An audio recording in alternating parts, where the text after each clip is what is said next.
نوازش، شکریہ، مہربانی، بہت نوازش۔ مالک الملک ارشاد فرما رہا ہے فَاذْكُرُونِی، پس میرا ذکر کرو۔ بسم اللہ۔ جب اس کا ذکر کریں تو ملے گا کیا؟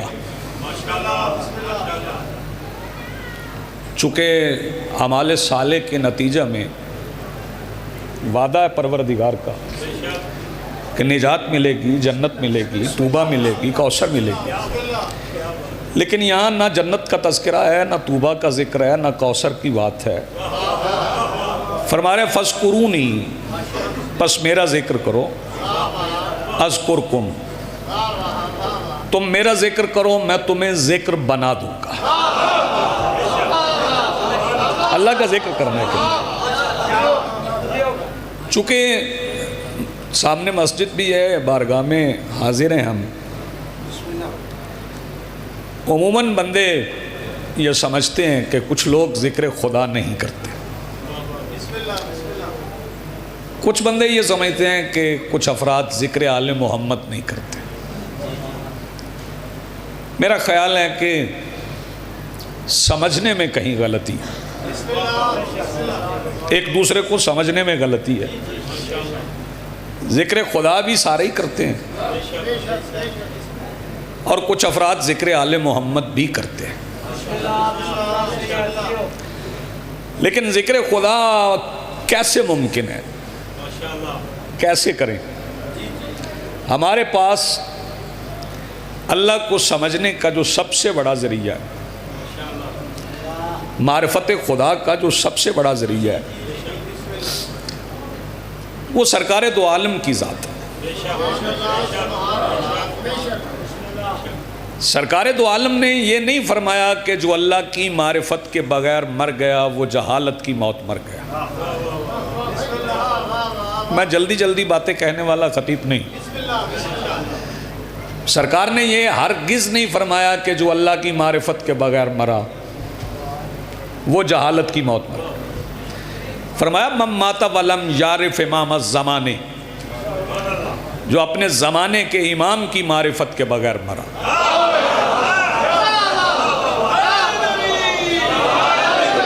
وہ جہالت کی موت مر گئی۔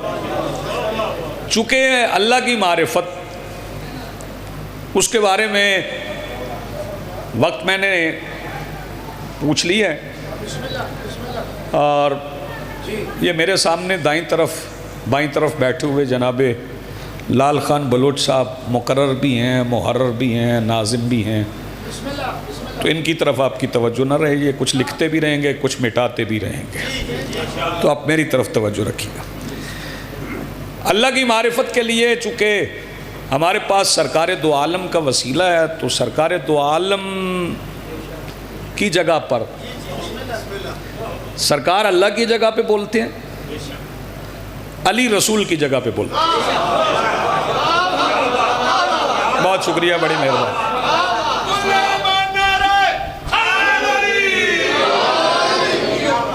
جب اللہ کو کچھ کہنا ہوتا ہے تو پھر رسول بولتے ہیں، اور جب رسول کو کچھ کہنا ہوتا ہے تو پھر علی بولتے ہیں۔ تو معرفت توحید کا میں یہ چیلنج سے کہہ رہا ہوں، اگر اہل سنت حضرات بھی سن رہے ہیں تو یہ میری خوش قسمتی، ورنہ تو ماحول ایسا نہیں رہا کہ ہم ایک دوسرے کو سنتے نہیں ہیں۔ لیکن یہ بات طے ہے، اور میں دعوے سے چیلنج سے کہہ رہا ہوں کہ سرکار ابو طالب کے عظیم بیٹے کے سوا کائنات میں کوئی ہستی نہیں جس نے توحید پہ خطبہ پڑھا ہو، کوئی ہستی نہیں قبلہ، آدمی صاحب کوئی ذات نہیں ہے جس نے اللہ پہ خطبہ پڑھا اور تفصیل بتائی ہو کہ اللہ کون ہے۔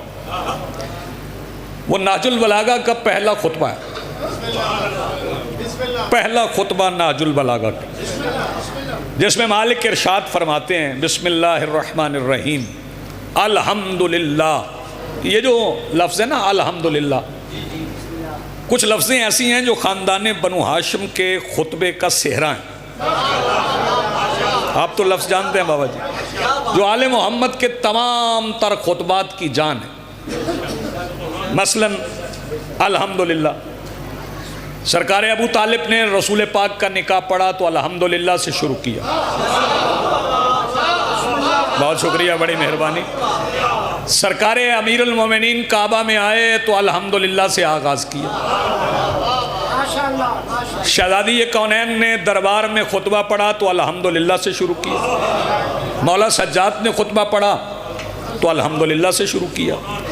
ایسے ہی ایک اور لفظ بھی ہے جو آل محمد کے خطبوں میں موجود ہے. جیسے سرکار دو عالم نے فتح مکہ کے دن ارشاد فرمایا کہ انتم طالقون، جاؤ تم آزاد کر دو. یہ سمجھ آ رہی نا بات؟ فتح مکہ کے دن سرکار نے فرما دیا. یہ طالق سے آزاد ہونا اور ہے، ویسے آزاد ہونا اور ہے. ذرا غور فرمائیے، تھوڑی مشکل بات ہوگی. طالق سے آزاد ہونا اور ہے، ویسے آزاد ہونا اور ہے. میں اس کی مثال دیتا ہوں. سرکار دو عالم نے فرمایا کہ او میرے آزاد جاؤ، میں تمہیں آزاد کرتا ہوں. یہ کن معنوں میں سرکار نے فرمایا؟ جیسے امیر المومنین نے فرمایا تھا میں نے دنیا کو طلاق دی. طلاق میں بھی تو عورت آزاد ہو جاتی ہے نا. طلاق میں بھی عورت آزاد ہوتی ہے نا. توجہ فرما رہے ہیں؟ اچھا، یہ آزادی اور ہے، ویسے آزادی اور ہے. یہ وہ آزادی نہیں ہے جو غلامی کی ضد ہے، یہ اور آزادی ہے. رسول نے بھی کہا، علی نے بھی کہا، اور پھر علی کی بیٹی نے بھی دربار میں کہا امن العدل یبن الطلقاء، اے ہمارے طلاق یافتہ لوگوں کی اولاد. میری بات سمجھ میں آ رہی صاحب جی؟ بہت شکریہ، بڑی مہربانی. کچھ الفاظ ہیں جو اس خاندان کے خطبوں میں مسلسل موجود ہیں، ویسے الحمدللہ بھی ہے. فرمایا الحمدللہ الذی لا یبلغ مدحتہ القائلون، تمام تعریفیں اس اللہ کے لیے ہیں بولنے والے جس کی تعریف نہیں کر سکتے. قبلہ، بولنے والے جس کی تعریف کر ہی نہیں سکتے. تو ہم تو بولتے ہیں، تو ہم اس کی تعریف کیسے کریں جب علی بادشاہ کا فیصلہ ہے کہ بولنے والے اس کی تعریف نہیں کر سکتے. پڑھ لیں، پورا خطبہ پڑھ لیں. الحمدللہ الذی لا یبلغ مدحتہ القائلون. توجہ ہے صاحب؟ پڑھتے جائیں خطبہ، مولا بتاتے جا رہے ہیں. پہلی بات ہی یہاں سے آغاز ہو رہی ہے کہ بولنے والے اس کی تعریف نہیں کر سکتے، تو آپ بغیر بولے اس کی تعریف کریں. لفظوں میں اللہ آتا نہیں ہے، اشارہ اس کی طرف ہوتا نہیں ہے، جگہ وہ گھیرتا نہیں ہے، کوئی جگہ اس سے خالی نہیں ہے، مجرد وہ ہے نہیں ہے، مجسم وہ ہے نہیں ہے. نہ آنکھ رکھتا ہے مگر دیکھتا ہے، کان نہیں رکھتا مگر سنتا ہے، زبان نہیں رکھتا مگر بولتا ہے. اچھا، کان نہیں رکھتا مگر کوئی اذن اللہ ہے. بہت شکریہ، بڑی مہربانی.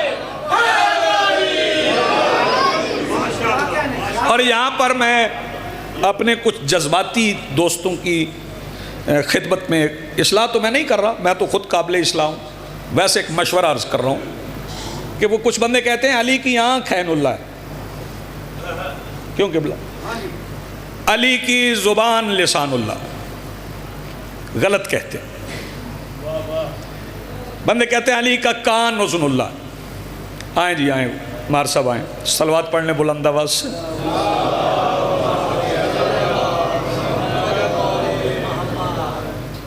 آ جائیں، ممبر پہ آ جائیں. بسم اللہ. وہ بندے جو کہہ رہے ہیں نا کہ علی کی آنکھ عین اللہ ہے، وہ بالکل غلط کہہ رہے ہیں. کیونکہ علی کی آنکھ عین اللہ نہیں ہے. علی اس طرح تو اللہ اعضاء میں تقسیم ہو جائے. علی اپنے پورے وجود میں عین اللہ ہے. علی اپنے پورے وجود میں لسان اللہ. علی اپنے پورے وجود میں اذن اللہ. علی اپنے پورے وجود میں جنب اللہ. علی اپنے پورے وجود میں صبغت اللہ. توجہ فرمائیے. پھر اللہ کا ذکر کیسے کریں گے؟ اللہ کا ذکر ایسے ممکن نہیں ہے جیسے دنیا سمجھ رہی ہے کہ اللہ اللہ کرنے سے اللہ کا ذکر ہو جائے. یاد رکھیے گا، اگر علی کے خطبے آپ نے ذہنوں سے نکال دیے تو پھر کہیں نہ کہیں آپ نے اللہ کا جسم بنا لیا ہے۔ آپ بولے نہ بولیں، مجھے یہی پڑھنا ہے۔ اگر میرے مولا علی کے خطبات آپ کے ذہنوں سے نکل گئے تو پھر کہیں نہ کہیں تجسیم الہ ہو گئی، پھر اللہ کا جسم آپ نے خیالات میں بنا لیا۔ اور جنہوں نے علی کے خطبے نہیں پڑھے انہوں نے ہی کہا ہے کہ قیامت کے دن اللہ کرسی پہ بیٹھے گا، اور جو بندے کہتے ہیں قیامت کے دن اللہ کرسی پہ بیٹھے گا، میں ان بندوں سے کہتا ہوں اپنی بات پہ پکے ہو جاؤ، پھر قیامت کے دن جو کرسی پہ بیٹھا نظر آئے اسے اللہ مان لینا۔ جی آپ ہمارا اللہ کرسیوں میں نہیں بیٹھتا، چونکہ بندوں نے پڑھی ہے آیت الکرسی۔ میری طرف دیکھیے، بندوں نے آیت الکرسی پڑھی اور آیت الکرسی سے مراد یہ کرسی لے لی کہ اس سے مراد یہ کرسی ہے، نہیں، اس سے مراد قبلہ یہ کرسی نہیں ہے۔ ہاں کہتے ہیں، لیکن لفظ جب نسبت بدلتے ہیں نا تو ان کے معنی بدل جاتے ہیں۔ تھوڑا بوجھ بنے گی، اردو بھی ہے، مشکل بھی ہے، بحث بھی ہے، تو پھر ذرا صبر تو کرنا پڑے گا۔ لفظ جب نسبت بدلتے ہیں، لفظوں کا جب تعلق بدلتا ہے تو ان کے معنی بدل جاتے ہیں۔ میں بتا دیتا ہوں، لفظ ولادت کاظمی صاحب میرے ساتھ آئے تو اس کے معنی اور ہیں، لفظ ولادت عیسیٰ کے ساتھ آئے تو معنی اور ہیں۔ جن کے ہاتھ بندھے ہوئے ہیں، جو نہیں بولنا چاہ رہے، میرے اگلے فقرے پہ وعدہ ہے آپ سے آپ بولیں گے۔ لفظ ولادت جناب عیسیٰ کے ساتھ آئے تو معنی اور ہیں، لفظ ولادت میرے ساتھ آئے تو معنی اور ہیں۔ عیسیٰ کی ولادت اور میری ولادت میں اتنا ہی فرق ہے جتنا مریم میں اور میری ماں میں فرق ہے۔ یار اس سے آسان تو نہیں ہو سکتا نا، اور کتنا آسان کر۔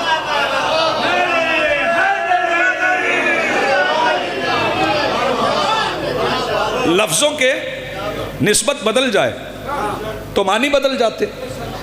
جیسے لفظ سمیع ہے، اس کی نسبت بدلے، اس کا منصوب بدلے، بسم اللہ جی، تو اس کے معنی بدل جائیں گے۔ جی سمیع لفظ میرے ساتھ آئے تو اس کے معنی اور ہیں، سمیع کی لفظ اللہ کے ساتھ آئے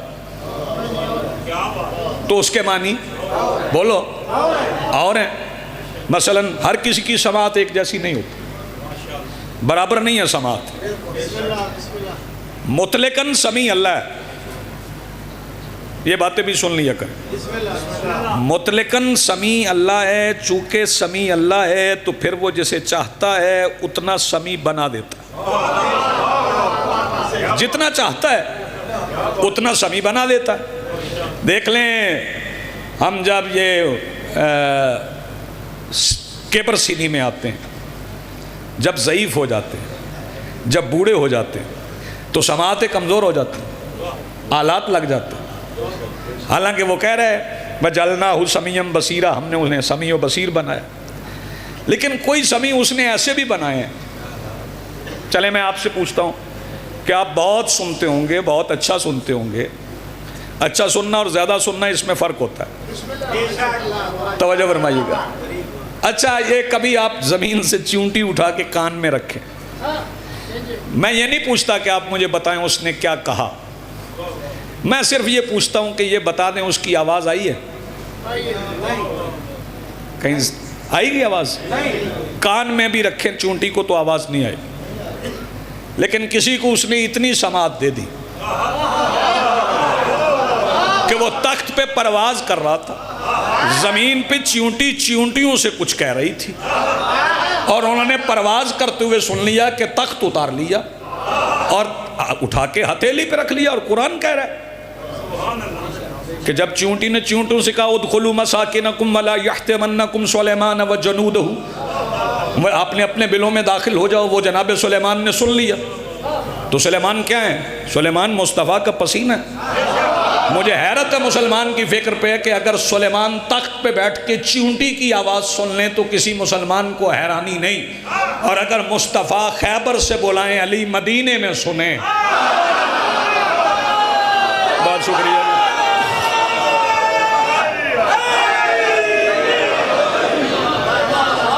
بہت بہت شکریہ، بڑی مہربانی۔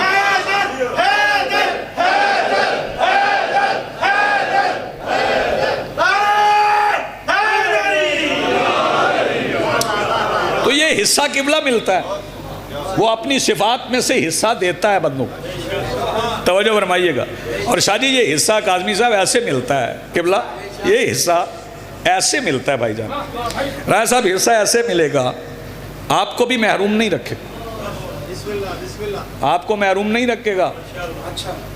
توجہ، یہ اور مسالک میں بھی بندے مر جاتے ہیں نا، تو ان کی بیٹیاں، بہنیں، بیوی بین کرتی ہے میت پہ، تو زیادہ سمجھدار افراد انہیں سمجھاتے ہیں وہ کوئی سندا ہی پیا، توجہ فرما رہے ہیں۔ دوسرے مسالک میں تو ایسا ہوتا ہے، ہاں توجہ، لیکن ہمارے مسلک میں محبت آل محمد کے فیض سے کچھ اتنا زیادہ ہوتا ہے کہ وہ اپنی سماعت میں سے ہمیں اتنا حصہ دے دیتا ہے کہ ہم قبر میں پڑے ہوتے ہیں اور سمجھدار بندہ ہمارے سرانے بیٹھ کے کہہ رہا ہوتا ہے سن اور سمجھ۔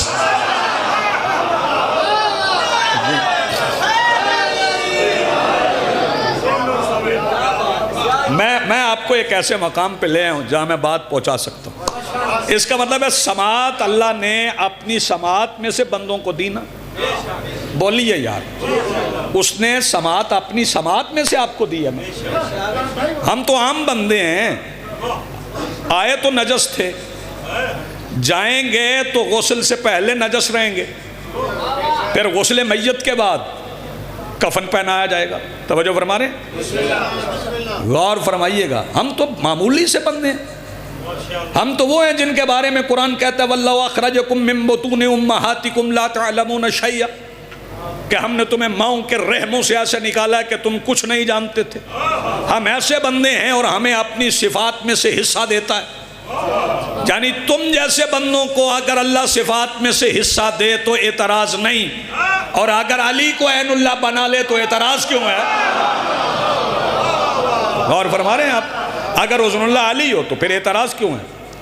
پھر یہ جو حصہ ملے گا یہ ظرفیت سے ملے گا۔ میں غلام عباس کی موجودگی سے فائدہ اٹھا لوں، یہ ظرفیت سے ملے گا، پھر سن لیں ظرفیت سے ملے گا، میری طرف دیکھنا ہے۔ ظرفیت کیا ہے جی؟ سمجھدار بندے کو پتہ ہے کہ ایک برتن میں کتنا پانی آتا ہے، وہ اس میں اس سے زیادہ نہیں ڈالتا، توجہ فرمائیے گا۔ اللہ کو سب سے زیادہ پتہ ہے کہ کس میں کتنا آتا ہے، آپ توجہ ہی نہیں فرما رہے۔ اللہ سب سے زیادہ جانتا ہے کہ کس میں کتنا آتا ہے، اسے پتہ ہے کہ سلمان میں کتنا آتا ہے، ہائے ہائے آپ غور نہیں فرما رہے، سلمان میں سے میں کتنا آتا ہے، توجہ، ابو ذر میں کتنا آتا ہے، مقداد میں کتنا آتا ہے، سلمان میں اتنا آتا تھا کہ اللہ رب العزت نے سلمان کو اختیار دیا، جا اپنے ماتھے اور دہلیز بطول کو ملا کے ایک کر لے۔ نہیں آپ نے غور نہیں فرمایا، میں غلام عباس فکرہ بدلتا ہوں، میں فکرہ بدل کے کہہ دیتا ہوں۔ جیسے علی رسول سے بلا فصل ہے نا حیدری، جیسے علی رسول سے بلا فصل ہے، ویسے جبین سلمان اور دہلیز سیدہ، آپ غور نہیں فرما رہے، اللہ بہتر جانتا ہے کہ کس میں کتنا آتا، وہ اس میں اتنا ہی رکھتا ہے، کسی کو 10ویں درجے پہ، کسی کو 9ویں پہ، کسی کو 8ویں پہ، کسی کو 7ویں پہ، اور کسی کو اتنا دور رکھتا ہے کہ انہیں پوچھنا پڑتا ہے یہ ابھی رسول کیا کہہ رہے تھے، آپ غور ہی نہیں فرما رہے، انہیں پوچھنا پڑتا ہے کہ ابھی رسول کیا کہہ رہے تھے، انہیں سمجھ ہی نہیں آتی، عربی بولنے والوں کو رسول کی عربی کی سمجھ نہیں آتی،